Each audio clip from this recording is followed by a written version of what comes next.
All right, so we're picking up where we left off in the Matthew series. Tucker did a really good job kind of setting up the first chapter of Matthew, and it really flows into what we're going to be talking about moving forward. But how would you summarize some of the key teachings from Matthew chapter 1? Anybody just throw out some things? Key teachings from Matthew chapter 1. Anything that stuck out to you?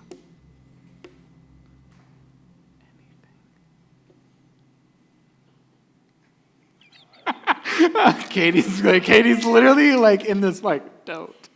Why did I sit in the front row? See, that's why Allie and Clara sit in the back row. You see that? I know, they moved. What are some things? One thing.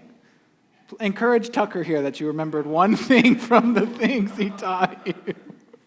Adam. One thing for me was how it was like the first week when Tucker was going through the lineage, how I kind of pointed out that it's not like Jesus came from like this like line of just loyalty. Right. Screw-ups in that line. You know, people who weren't perfect. People that weren't perfect. That's good. God is with us. That was a big from last week. And that was one of his names from the game. Emmanuel, right? We totally planned that. Anything else? How the Old Testament foreshadowed some of the things that we see in Jesus. Yeah. So I think some of the big things that I kind of took away, and I think we should kind of hang on to, and we're going to see these things further developed as we continue on in Matthew, are some of those things like the identity of Jesus, right? The gospel, the good news, starts out with explaining to you who a person is. Doesn't give you this idea of the good life or like a list of things to do. It starts off telling you about a person, like the identity of Jesus, right? Secondly, that person is connected to Israel's story. In order for us to understand Jesus, we have to understand Israel's story. And Tucker did a great job showing how Matthew was doing that with the Abrahamic and Davidic covenant, connected to those major Old Testament figures of Abraham and David. And then last week, it was all about how Jesus, this person, is the saving king who is also God with us. Big stuff. So we've kind of hit on those things so far, and I think we're going to develop some of them even more as we go. Okay? So over the next 2 weeks, we're going to zoom through chapter 2, and we'll develop more along these lines.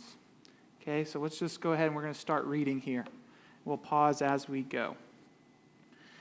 So, after Jesus was born in Bethlehem, you guys know Bethlehem? Are you familiar with Bethlehem? So I'm going to put Ethan and Winton on the spot here.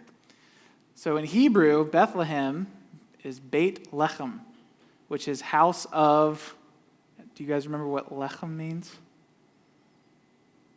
Disappointing. It's house of bread. Yes, bread. Right.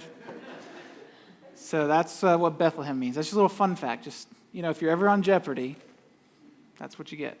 Bethlehem, house of bread. So Jesus was born in the house of bread of Judea in the days of King Herod.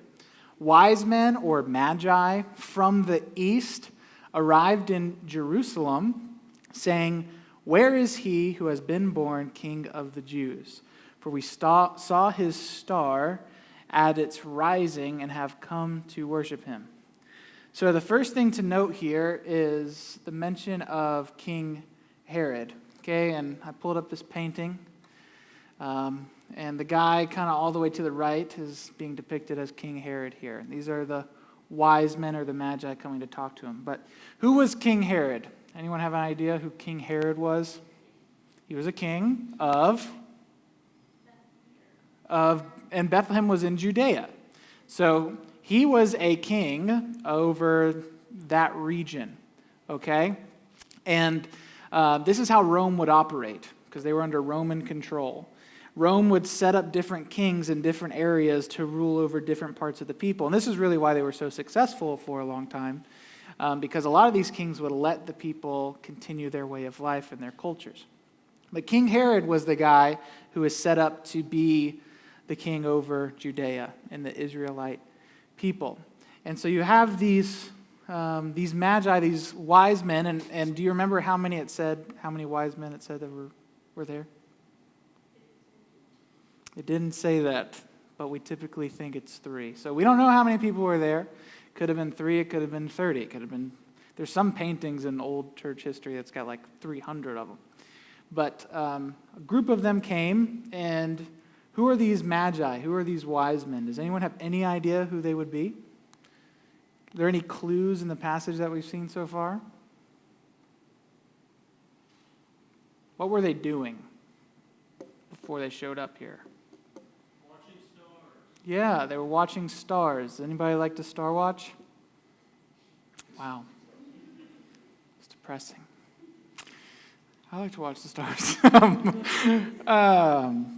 No, but this was very common in ancient times. They would study the stars, it's astrology, and the stars were often really big symbols for what was going on in the world. And even back then, a lot of the ancients would describe like the births of important people in terms of like celestial phenomena, what was happening in the stars, and they would read those things and interpret them. And so this is what they were doing. They were astrologers, and the term here also refers to kind of royal servants. Okay, back in the book of Daniel, this was the word that was used to describe Daniel's function or the other rulers in that court. So these were like royal figures. They weren't just stargazers or anything like that. They were educated, very politically elevated people probably, that came and was alerting King Herod to what they saw and studied. And so, the big point though is, where are they from? Where does it say they're from? The opposite direction. East! Right, that's good. East, and this was basically what Matthew's trying to show is that these magi, these royal servants, are not Israelites. Okay? They are not Israelites. They are from a foreign land. East would be often associated with like Babylon, which was usually bad news. But they see this star, right? And so they go to Herod, and what do they tell Herod? They say they see this star, and they see it as a royal proclamation, right? They're looking for the king of the Jews, and they're looking for this king as it was promised in the Old Testament. And so what we see is this has some implications here, right? They see the star and they're looking for a king, so they go to the king of that region and they say, where is he? So just imagine for a second if you were Herod. You're the king of this region. Some other people come about and say, hey, we're looking for the king of this region. And we saw that he was born somewhere else. What do you think Herod was thinking when he heard this? How would you respond if you were Herod? Anybody? Not too happy? Why? Right? Because this would be immediately confronting you. And like, oh, well. Okay, so kind of keep that in the back of our mind here, right? Think about how this is kind of being set up, and let's keep reading. What we see in verse 3 is when King Herod heard this, he was deeply disturbed, right? And why was he disturbed? Because there's another king laying claim to where he's ruling. So he's disturbed. And really, it says all of Jerusalem was disturbed. All of the political elites in the area are disturbed by this. The Magi say, there's a king on the throne, and they're like, oh no. Okay? So, Herod's disturbed, but Herod's got a plan. This is what we read, verse 4. So Herod assembled all of the chief priests and scribes of the people and asked them where the Christ, or Messiah, would be born. And that word Christ is another word for king. So he's looking for this king. And he tells them to go look back in the Old Testament. And they say, in Bethlehem of Judea, they told him, because this is what was written by the prophet. He quotes a prophet here. And you, Bethlehem, in the land of Judah, are by no means least among the rulers of Judah, because out of you will come a ruler who will shepherd my people Israel.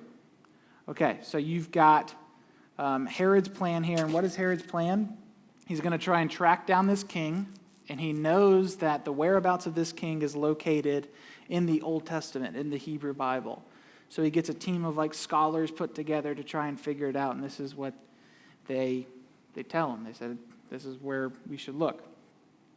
And again, we're going to repeat this over and over again, but this is really, really important. Whoever Jesus is, he is someone that's connected to the hope of the Old Testament. Whoever he is connected to the unfinished story of the Hebrew Bible. And that's really, really important. But as a reader of the story, why do you think Herod is trying to find the king? Right? He's disturbed. Why do you think Herod's trying to find the king? And you may be familiar with the story, but as you're just kind of reading in the flow, why do you think Herod's trying to find the king? Theories. Jesse? To get rid of him? Okay. Is that what you would do, Jesse? Okay. So that seems pretty reasonable, right?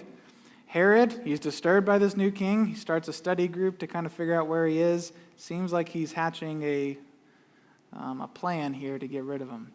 But let's see what he says. Verse 7, then Herod secretly summoned the wise men and asked them the exact time the star appeared. So he's trying to get more research here. And he sent them to Bethlehem, and he said, go and search carefully for the child, and when you find him, report back to me, so that I too can go worship him. So why does Herod say he wants to find the king? To worship him. How do we feel about that? Suspicious, right? Like, I don't know if that's really why you want to find baby King Jesus, you know?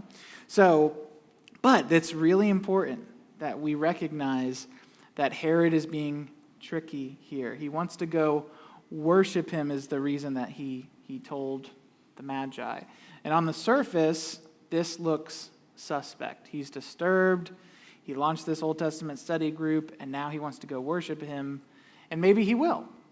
But the point is here that there's something interesting brewing about how earthly rulers interact with Jesus. There's something complicated and interesting in how the earth's politics interacts with Jesus and his political claims. So we keep reading. After hearing the king, the Magi, the wise men, went on their way, and there it was. The story jumps forward to Bethlehem. Bethlehem wasn't too far from Jerusalem, but there it was, the star they had seen at its rising. And it led until it came and stopped above the place where the child was. When they saw the star, they were overwhelmed with joy. Entering the house, they saw the child with Mary, his mother, and falling to their knees, they worshiped him. Then they opened their treasures and presented him with gifts, gold, frankincense, and myrrh. So these wise men go and they follow this star, and the star lands above the house where Jesus is, and they're filled with joy and they worship him, give gifts. So what's happening here? This is an interesting painting that I found. There's a lot of paintings depicting this moment throughout history. I just found this one of the most peculiar to me that I wanted to share with us. But this is one painting of what it must have been like for the Magi to come and meet a very white Jesus, depicted in probably some Renaissance art style. But you have a lot of paintings that interpret this event throughout history, and what you see is sometimes confusing. Like, again, the number of Magi. The most confusing part for me in this one is this little guy, this little blonde-haired child or something, wearing Renaissance-style clothing. I don't remember reading that in the story that we just read. That was just, where's this blonde? But he's got a nice flow. I don't know if that's a child or a very small individual. I don't know. I think he's got a torch, and again, all of these things must have symbolic representation somewhere. But maybe. But the point being, all of these things can be very confusing, but what we see in the most plain reading of the text is that the Magi are bringing gifts and the Magi are worshiping Jesus. And these three gifts, gold, frankincense, and myrrh, there's again, a lot of questions on what they mean, and maybe they have symbolic reference or whatever. And probably the most likely interpretations, these are just luxury gifts. These are gifts that would be given to a king, that would be fit for a king. So what you have here, the most basic thing we need to see is that they have come to worship him and acknowledge him as king. And I don't think it's any coincidence that Matthew, who's been laboring to show us that this is a story where Jesus is connected to the Old Testament, he's also showing the first people to worship this Jewish Messiah as non-Jewish people. The first people to worship Israelites' Messiah king are non-Israelite people. And that would have really alarmed Jewish readers. So that's what you see here. Not there, but in the actual text of the story. So what we see, they're supposed to go back, the wise men are supposed to go back and return to Herod and give him a report. And what do we see? Being warned in a dream not to go back to Herod, they return to their own country by another route. So the wise men are basically clued in to the fact that, Herod's up to something no good. And God, in his providence, in his guidance, he makes sure that King Jesus is protected, that his storyline is protected, and he redirects the Magi to come, to not return to Jerusalem, instead go back to their country. So we'll read more about this next week and what Herod does following this story. But instead of kind of finding Jesus, the King of the Jews, to worship him, it seems Herod has another idea. He's really actually threatened by his power. We'll talk more about that next week. But right now, what I want us to do is just kind of pause the story and make two really important observations. And that's all we're going to really do tonight. Two really important observations. Number one, the good news of Jesus is for all people. I think it's evident, right, of what we've seen so far in Matthew, that the good news of Jesus is tied to the Jewish people, to Israel's story. I think Tucker really emphasized that well. And as Matthew is kind of narrating Jesus' identity as the fulfillment of Israel's story, we also have to keep this other part in mind, that Matthew's also laboring to say that this is not just a Jewish story. It's not just a story about Israel.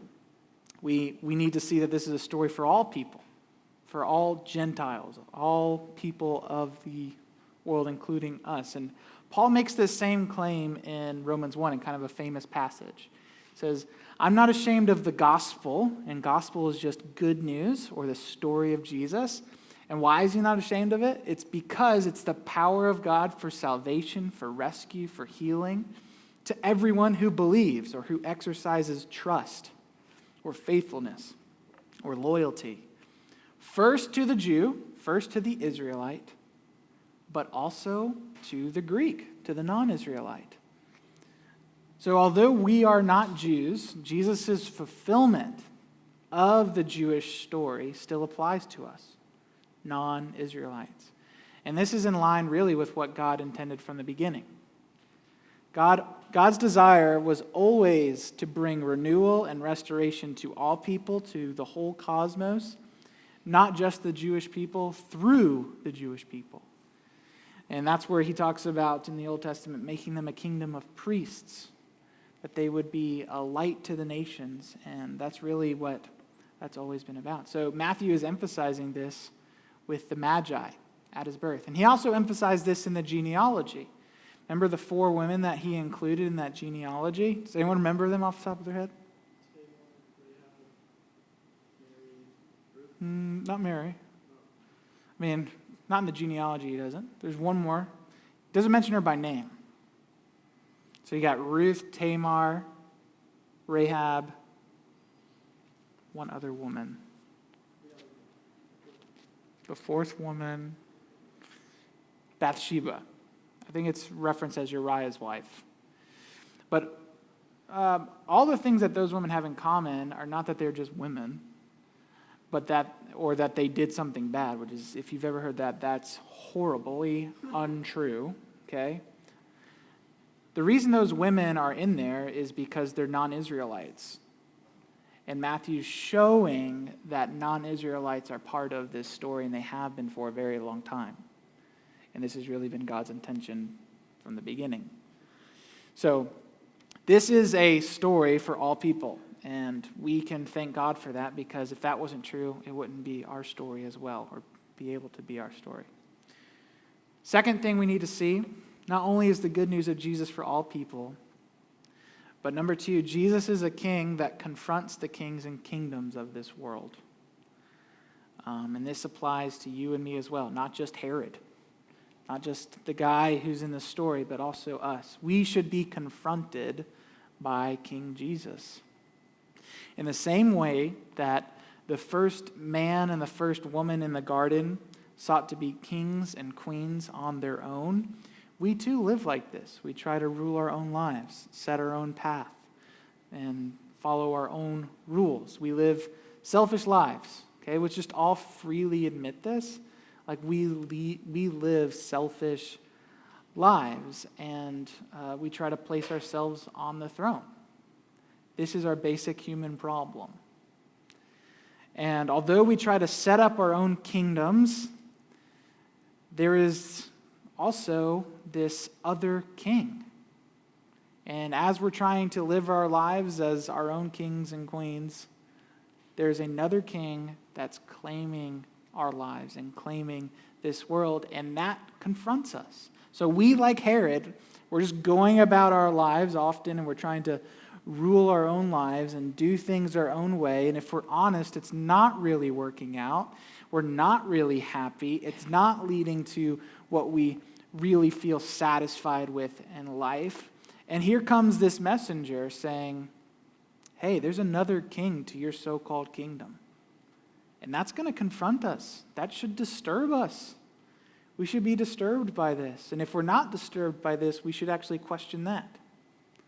Like, if the claim of Jesus being a king does not change the way I live my life, then that's a problem.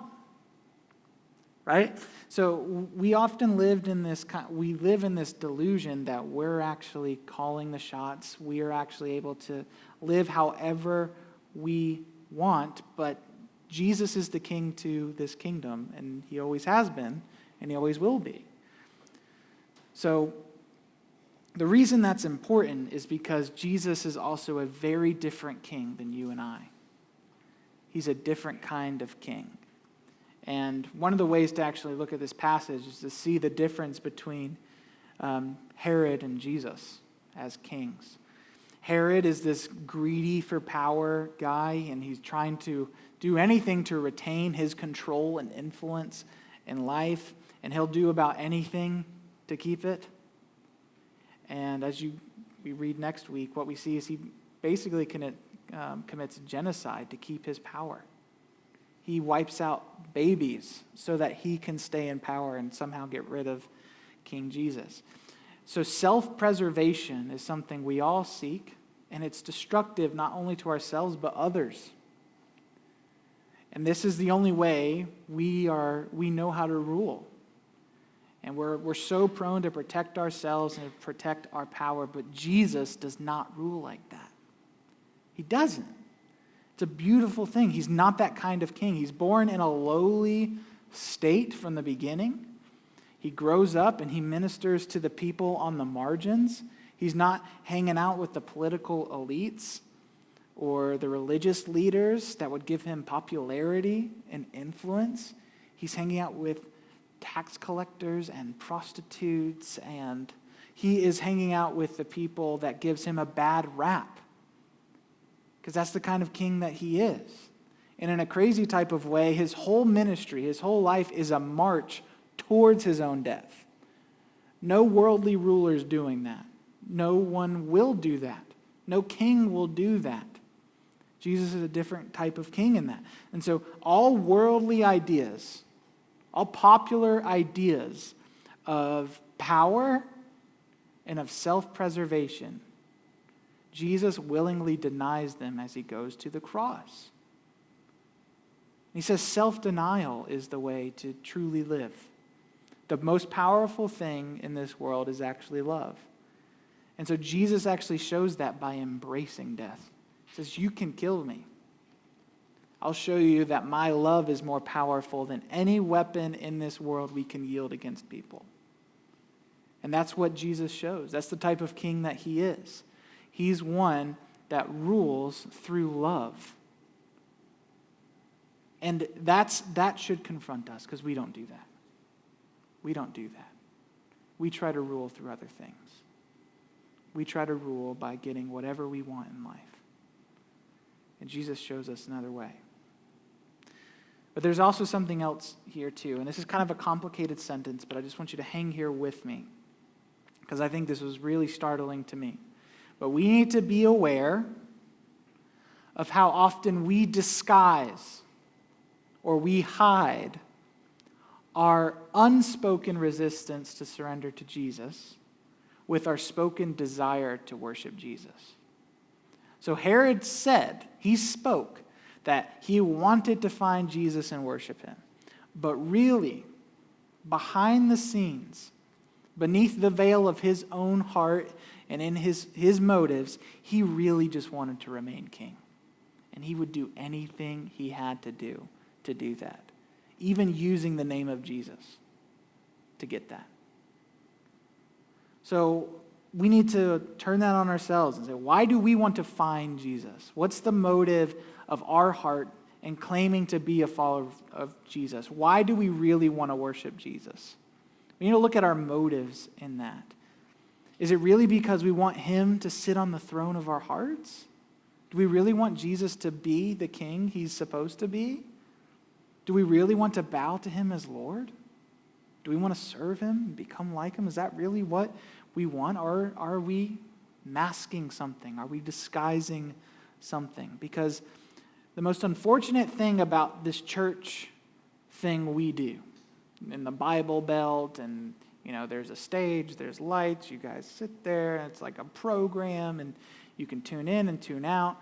The really unfortunate thing about that is you could use this, we could all use this as a disguise, as a guilt release to saying we want to worship Jesus, but really just wanting to rule in our own way.